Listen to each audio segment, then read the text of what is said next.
Yes, students, good morning, all of you. So, students, today we will continue the topic of chemical reaction. As you know that yesterday we have done some examples of nucleophilic addition reaction and the nucleophilic addition elimination reaction. So, today's topic is reduction. Today's topic is reduction. It means we will reduce aldehyde and ketone, and the first part of this reduction is reduction to alcohol. This we have already done in the chapter number 11, alcohol, phenols and ether. If we reduce aldehyde, then we will get 1 degree alcohol, and if we reduce ketone, then we will get 2 degree alcohol. ये already हमने chapter number 11 में कर लिया है, ठीक है ना. चलिए, second one is reduction to hydrocarbon. Reduction to hydrocarbon. It means if we react any aldehyde or ketone, मैंने यहाँ पर जनरल फॉर्म ले लिया, with zinc amalgam in presence of HCl, then this carbonyl group will get reduced and gives CH2 plus H2O. This reaction is called Clemmensen reaction. Clemmensen reduction. Is it clear? ये Clemmensen reduction कहलाता है. Secondly, carbonyl group को हम और कैसे reduce कर सकते हैं? First, this carbonyl group is treated with hydrazine. This will give double bond N and H2, and further it is treated with ethylene glycol with KOH, ethylene glycol with KOH, और इसको हम क्या करेंगे, यहाँ पर हमको मिल जाएगा CH2 इस तरीके से.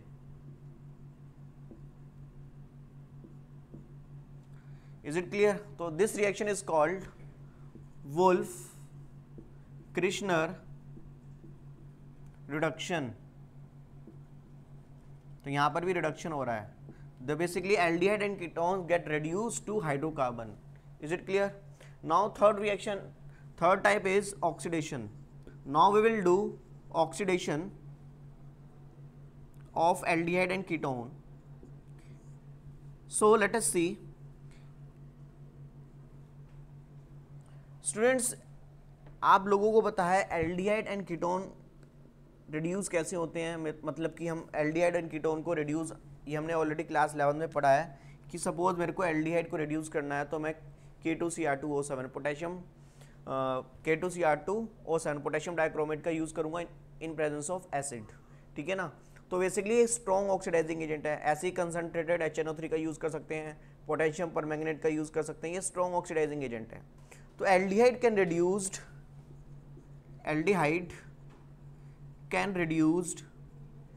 Can oxidized by strong as well as mild oxidizing agent, but ketone can oxidize by only strong oxidizing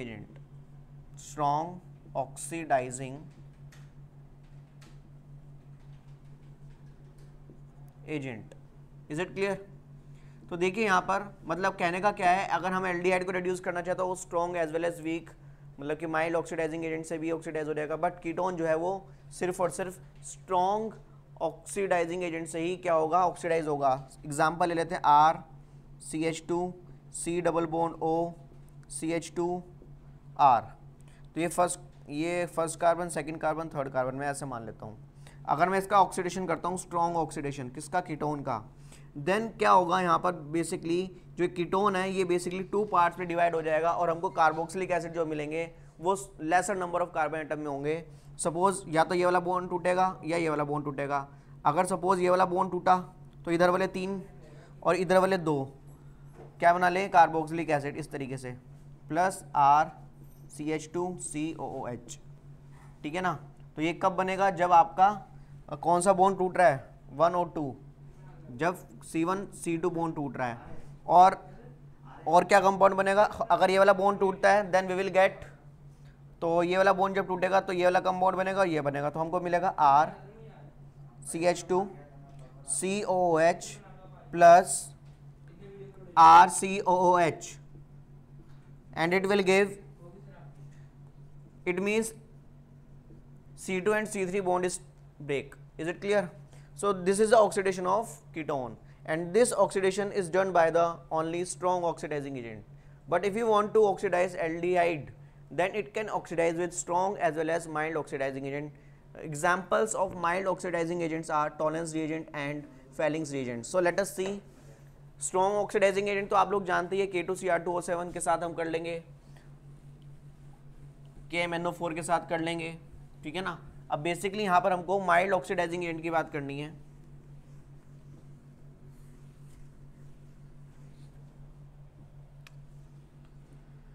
RCHO K2Cr2O7 strong oxidizing agent, तो RCOOH डायरेक्ट बन जाएगा हमारा कार्बोक्सिलिक एसिड। बट सबसे पहले अब यहाँ पे बात करते हैं माइल्ड ऑक्सीडाइजिंग एजेंट से इसका क्या करेंगे, ऑक्सीडाइज करेंगे। तो यहाँ पर ले लेते हैं टोलेंस टेस्ट।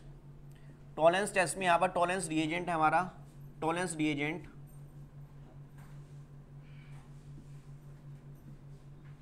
टोलेंस रिएजेंट क्या है, एमोनिकल सिल्वर नाइट्रेट। इन ammoniacal in the tolerance test we will use ammonical silver nitrate as a tolerance reagent. So let us take an aldehyde, and this aldehyde is treated with tolerance reagent AgNH3 का whole twice। Basically हम यहाँ पर ionic form ले रहे हैं basically, क्योंकि oxidation कौन करेगा, ये वाला ग्रुप करेगा, तो मैंने नाइट्रेट फॉर्म नहीं ली, सिर्फ मैं आयनिक फॉर्म ले रहा हूँ। प्लस OH नेगेटिव, आपको बहुत सारी बुक्स में कंप्लीट रिएक्शन भी मिल जाएगी, ठीक है ना। NCERT में आपको ये दे रखा है, तो इसलिए मैं NCERT के अकॉर्डिंगली चल रहा हूँ। तो यह आयनिक फॉर्म मिली है मैंने, बेसिकली ये आयनिक फॉर्म जो है एल्डिहाइड का ऑक्सीडेशन कराएगा, तो आपको क्या मिलेगा, RCOO नेगेटिव प्लस बेसिकली अब ये हमको क्या देगा साथ में, silver Ag plus H2O plus NH3। Here the silver is produced, यहाँ पर हमको क्या मिलेगा, सिल्वर मिलेगा, और वो जो सिल्वर है टेस्ट ट्यूब की वॉल्स पर क्या हो जाएगा, कलेक्ट हो जाएगा, and this is called silver mirror. Silver mirror, अगर आप लोगों को पता हो कि जब सिल्वर जो शीशा बनता है जिसके अंदर आप अपना फेस देख पाते हो, तो आप देखते होंगे उस शीशे में पीछे की तरफ सिल्वर की कोटिंग होती है, तो कुछ इसी तरीके से होती है, वहाँ पर सिल्वर मिरर आ जाता है, ठीक है ना। हम जब लैब में प्रैक्टिकल करते हैं ये, तो हम जब टॉलरेंस रिएजेंट का यूज़ करते हैं तो टेस्ट ट्यूब के चारों तरफ उसकी वॉल्स पर क्या आ जाता है, सिल्वर आ जाता है, वो एक्चुअल सिल्वर है, pure silver. Is it clear? तो यहाँ पर हम क्या करते हैं, टॉलरेंस रिएजेंट के साथ ट्रीट करते हैं एल्डिहाइड का, और देखो यहाँ पर क्या हो गया, ऑक्सीडेशन हो गया, कार्बोक्सिलिक ग्रुप बन गया। तो this is called Tollens test. Basically Tollens test aromatic as well as aliphatic aldehyde दोनों दे देंगे।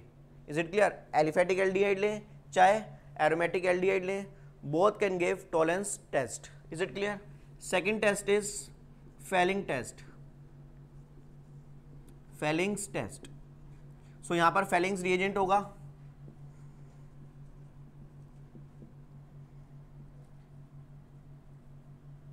so students Fehling's reagent जो है ये बेसिकली इसके अंदर दो सॉल्यूशन होते हैं, दो सॉल्यूशन से मिलकर बनता है, solution A and solution B। Solution A is aqueous copper sulfate and solution B is sodium potassium tartrate. This is also called Rochelle salt. Rochelle salt. Is it clear? इसका दूसरा नाम जो होता है इन जनरल नेम वो होता है Rochelle salt. Is it clear? Both the solution A and B mix in equal amount, दोनों को इक्वल अमाउंट में मिक्स करते हैं, तो हमारा क्या बन जाता है, Fehling solution. Is it clear? और बच्चों एक चीज और ध्यान रखना है, बेसिक मीडियम में रिएक्शन होंगी हमारी, कैसे मीडियम में होंगे, बेसिक मीडियम में। यहाँ पे मैंने OH नेगेटिव लिखा है। Is it clear? सिमिलरली अब हम यहाँ पर क्या करने वाले हैं, फेलिंग्स टेस्ट करने वाले हैं। यहाँ पर भी हम एल्डिहाइड लेंगे and this aldehyde is treated with Cu positive, 2 positive. Is it clear? और साथ में यहाँ पर क्या होगा, एल्कालाइन मीडियम होगा, बेसिक मीडियम होगा and we will get RCOO negative. Basically aldehyde का हो गया oxidation. With this we will get Cu2O plus H2O। ये आपका प्रोडक्ट बनेगा। Is it clear? जो यहाँ पे Cu2O बनेगा इसके क्या होंगे, रेड PPT। इसके हमको रेड PPT मिलेंगे, नीचे सेटल डाउन हो जाएंगे। ठीक है ना? रेड इस कहीं कहीं पे किसी बुक में रेड ब्राउन PPT लिखा है तो आप रेड ब्राउन PPT भी लिख सकते हैं, red brown PPT। Is it clear? तो बेसिकली फेलिंग्स टेस्ट में हमको क्या मिलता है, रेड ब्राउन PPT मिलते हैं और टॉलरेंस टेस्ट में हमको सिल्वर मिरर मिलता है। तो बच्चों इस चीज़ का ध्यान रखेंगे, ये जो है टॉलरेंस टेस्ट, ये एल्डिहाइड जो है कौन सा, aromatic as well as aliphatic, दोनों एल्डिहाइड क्या दे देते हैं, टॉलरेंस टेस्ट दे देते हैं। But Fehling test is given by only aliphatic aldehyde. Is it clear? So this is the oxidation of the aldehyde. Is it clear? Now we will do last oxidation reaction, that is oxidation of methyl ketone by haloform reaction.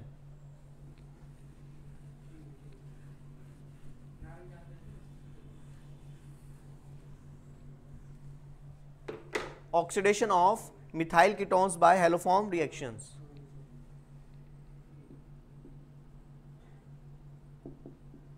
Oxidation of methyl ketones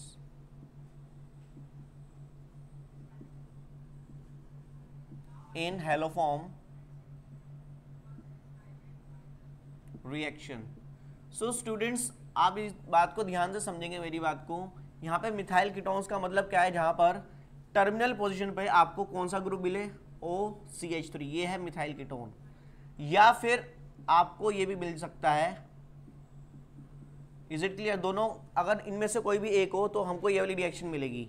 is it clear? क्योंकि ये जो alcohol जो ये वाला है तो ये आप यही एक दूसरे, मतलब कि इनमें से कोई भी एक आपको टर्मिनल पोजीशन में मिल जाए तो आपका क्या हो जाएगा, ये ऑक्सीडेशन ऑफ मिथाइल कीटोन कहलाई जाएगी। ठीक है ना? हेलोफॉर्म रिएक्शन कहलाती है बेसिकली। अब आप देखेंगे यहाँ पर मैं आपके सामने एक क्या लेता हूँ, कीटोन लेता हूँ। सपोज इस कीटोन को आप किसके साथ रिएक्ट कर रहे हैं, NaOH के साथ, इन प्रेजेंस ऑफ हेलोजन। यहाँ पर हेलोजन क्या होगी, X यहाँ पर क्लोरीन, ब्रोमीन और आयोडीन कुछ भी हो सकता है। Is it clear? So this ketone will break from this 2 carbon, यहाँ से 2 कार्बन में से ब्रेक होगा और हमको क्या मिल जाएगा, CH3 COO negative Na+, sodium salt बन जाएगा। ठीक है ना? तो यहाँ पे 2 कार्बन का जो ये है आपका क्या बन जाएगा, कार्बोक्सिलिक एसिड बन जाएगा, कार्बोक्सिलिक सॉल्ट बन जाएगा। और जो ये एक कार्बन है ये किस पे कन्वर्ट हो जाएगा, CHX3, ये हेलोफॉर्म बन जाएगा, हेलोफॉर्म, इसलिए इसको हेलोफॉर्म रिएक्शन कह देते हैं। तो अगर मैं यहाँ पर हेलोजन में आयोडीन यूज़ कर लेता हूँ तो उसको हम क्या कह देते हैं, iodoform reaction. So let us see, suppose we will take, मैं यहाँ पर एक अल्कोहल का एग्जांपल भी ले लेता हूँ। सपोज इस टाइप से आपको कोई कंपाउंड दिया गया है, उसको आप किसके साथ ट्रीट करोगे, NaOH with I2। Is it clear? This bond will break and we will get RCOO negative Na plus CHI3। This is called iodoform. ये क्या बन गया आपका, आयोडोफॉर्म। और ये बेसिकली यहाँ पर येलो PPT मिलेंगे इसके। इन रिएक्शंस का जो भी यहाँ पर अभी हमने पीछे टॉलरेंस टेस्ट, फेलिंग टेस्ट पढ़ा है, आयोडोफॉर्म रिएक्शन पढ़ी है, इन रिएक्शन का हम यूज़ करते हैं बेसिकली टेस्ट में। जब हम क्वेश्चंस करेंगे तो वहाँ पर इसको समझाएंगे। Is it clear? तो बच्चों हमने यहाँ पर क्या करा, बेसिकली ऑक्सीडेशन करा एल्डिहाइड एंड कीटोन का। सो स्टूडेंट्स आज के लिए इतना ही। Okay, thank you all of you.